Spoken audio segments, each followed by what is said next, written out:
শহীদকে আল্লাহর জান্নাতের বাড়ি দেখানো হবে। শহীদ হওয়ার আগে জান্নাতের বাড়িটা দেখবে। এই জন্য শহীদ দুনিয়ার চিন্তা করে না, সব ভুলে যায় শহীদ। আল্লাহর জান্নাতের দৃশ্যগুলা শহীদ দেখতে পায়, এ দেখার কারণে শহীদ সব সেদিন ভুলে যায়। 3 নম্বরে ওয়ায়ুজাওয়াজু মাআ হুরিল আইন, জান্নাতি হুরদের সঙ্গে বিবাহের ব্যবস্থা করবে। 4 নম্বরে ওয়ায়ুমানু মিন আযাবিল কবর, কবরের ভিতরে মাটি এমন চাপ মারে, ডান দিকের হাড়গুলা বাম দিকে চলে যাবে, বাম দিকের হাড়গুলা ডান দিকে চলে যাবে।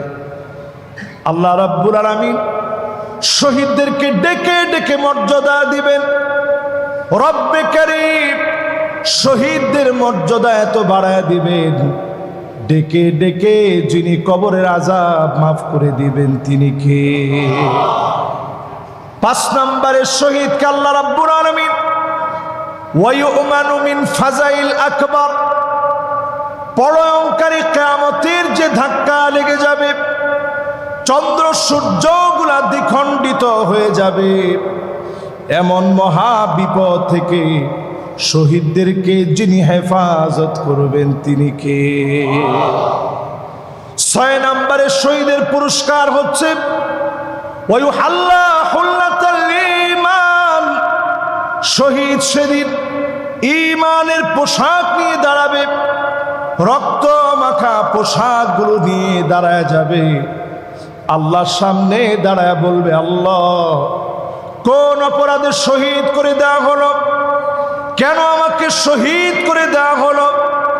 সেদিন শহীদ পাই টু পাই হিসাব চাবে, যিনি সেদিন বিচারক হিসাবে বিচার করবেন তিনি কে? এই 6টা হচ্ছে শহীদদের পুরস্কার। একটু চিন্তা করেন, দুনিয়ার জীবনে আমরা কয়দিন বাঁচব গ্যারান্টি কারো কাছে কি আছে? আমার কাছে নাই, পৃথিবীর কোনো মানুষের কাছে এই গ্যারান্টিটুকু নাই যে আজকে সুস্থভাবে আমি জুমাটা শেষ করতে পারবো। এই বিশ্বাসটুকু আমাদের হায়াতের মধ্যে নাই। এরপরেও দুনিয়ার জীবনে আমাদের হয় না, আরো লাগবে আরো লাগবে। এই প্রবণতার কারণে দুনিয়ার জীবনের সব ভুলে মানুষ জালেম হয়ে যায়, আস্ত একটা জালেমে রূপান্তরিত হয়। 4 কারণে মানুষ জুলুম করে। একটু আওয়াজ করে বলেন তো কয় কারণ? সবাই একটু মহব্বত নিয়ে বলেন তো।